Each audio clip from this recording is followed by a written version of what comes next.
നമസ്കാരം. NCTVയുടെ വാർത്തകൾ ഇതുവരെ എന്ന ന്യൂസ് ബുള്ളറ്റിനിലേക്ക് സ്വാഗതം. ഇന്നത്തെ പ്രധാന വാർത്താ സംഭവങ്ങൾ നോക്കാം. ഓൺലൈൻ ട്രേഡിംഗ് നടത്തി പണം നേടാമെന്ന് വിശ്വസിപ്പിച്ച് പരിയാരം സ്വദേശിയിൽ നിന്ന് 1.8 കോടി രൂപ തട്ടിയെടുത്ത കേസിൽ യുവാവ് അറസ്റ്റിൽ. പന്തളം പൂഴിക്കോട് കിഴക്കേ വീട്ടിൽ അക്ഷയ് രാജിനെയാണ് പോലീസ് അറസ്റ്റ് ചെയ്തത്. സമൂഹമാധ്യമത്തിലൂടെ പരിചയപ്പെട്ടാണ് തട്ടിപ്പ് നടത്തിയത്. 2024 മുതൽ 2025 വരെയുള്ള കാലത്ത് പ്രതി സ്വന്തം ബാങ്ക് അക്കൌണ്ടിലൂടെയാണ് പണം സ്വീകരിച്ചത്. ഇയാൾ മറ്റ് അക്കൌണ്ടുകളിലേക്ക് പണം അയച്ചതായും വിവിധ ഘട്ടങ്ങളിൽ പിൻവലിച്ചതായും പോലീസ് കണ്ടെത്തി.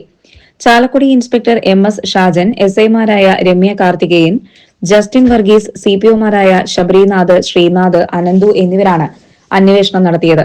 കോടതിയിൽ ഹാജരാക്കിയ പ്രതിയെ റിമാൻഡ് ചെയ്തു.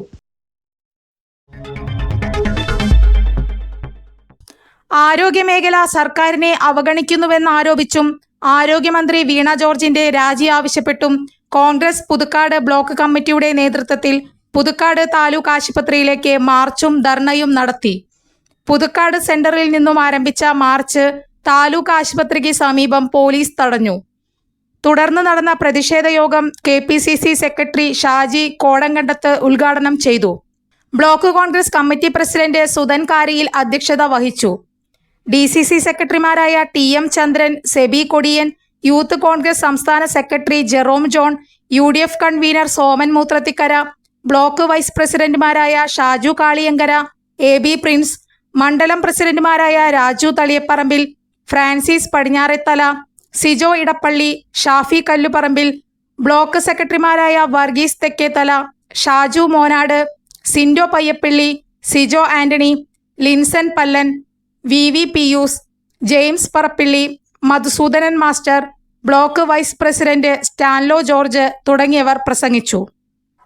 ഈ സർക്കാർ 1000 കോടി രൂപ കൊടുക്കാനുള്ളപ്പോൾ താലൂക്ക് ആശുപത്രികളിലും മെഡിക്കൽ കോളേജും ജനഹോസ്പിറ്റലുകളിലും പാവപ്പെട്ടവന് മരുന്ന് ലഭിക്കുന്നില്ല.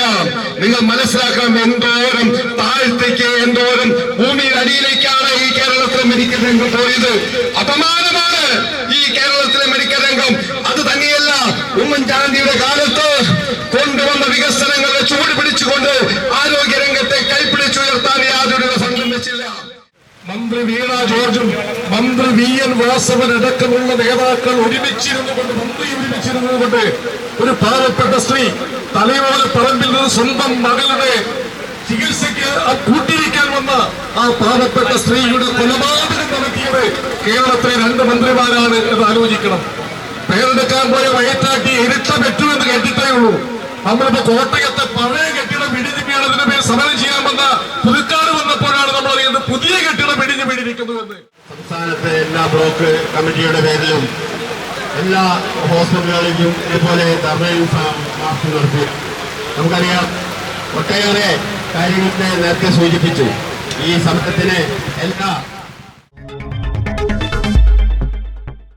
ആരോഗ്യമന്ത്രി വീണ ജോർജ് രാജിവെക്കുക, കോട്ടയം മെഡിക്കൽ കോളേജിൽ കെട്ടിടം വീണ് മരണപ്പെട്ട ബിന്ദുവിന്റെ കുടുംബത്തെ സംരക്ഷിക്കുക, പുതുക്കാട് ഗവൺമെന്റ് ആശുപത്രിയിലെ കെട്ടിട നിർമ്മാണത്തിലെ അഴിമതി അന്വേഷിക്കുക എന്നീ ആവശ്യങ്ങൾ ഉന്നയിച്ച് യൂത്ത് കോൺഗ്രസ് അളഗപ്പനഗർ മണ്ഡലം കമ്മിറ്റിയുടെ നേതൃത്വത്തിൽ ആമ്പലൂർ സെന്ററിലേക്ക് പ്രതിഷേധ മാർച്ചും ധർണയും നടത്തി.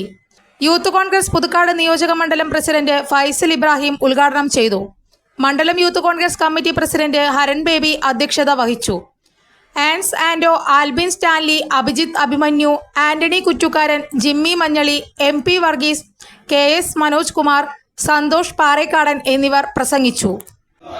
യൂത്ത് കോൺഗ്രസ് സിന്ദാബാദ്, യൂത്ത് കോൺഗ്രസ് സിന്ദാബാദ്,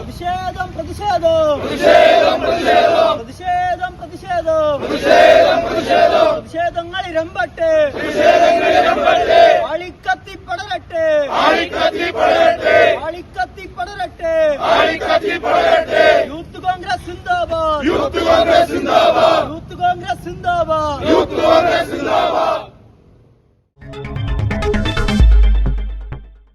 കാലം ചെയ്ത കൽദായ സുറിയാനി സഭ ആർച്ച് ബിഷപ്പ് ഡോക്ടർ മാർ അപ്രേമിന് സാംസ്കാരിക നഗരി ഇന്ന് വിട ചൊല്ലും.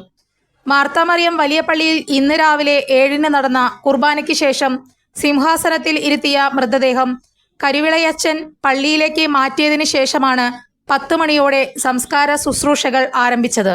11 മണിയോടെ നഗരിക്കാണിക്കൽ ചടങ്ങിന് ശേഷം 1 മണിയോടെ ആരംഭിച്ച സംസ്കാര ശുശ്രൂഷകൾ 3 മണിയോടെ പൂർത്തീകരിക്കും. ഇനി ഇന്നത്തെ സ്വർണ്ണവില. സ്വർണം ഗ്രാമിന് 8,980 രൂപയും പവന് 71,840 രൂപയും രേഖപ്പെടുത്തി. കാലാവസ്ഥ.